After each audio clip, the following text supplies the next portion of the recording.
Hindi lahat ng kumikinang ay maganda. Hindi lahat ng maganda ay mahalaga. Hindi lahat ng mahalaga'y tunay. Mas mabuti ang pusong nagmamahal.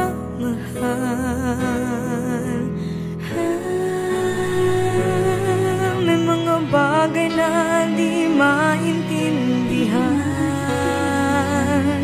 Buhay ay maraming dahilan. Nasa puso, sa puso lamang makikita ang tunay na yaman. Pagkat pag-ibig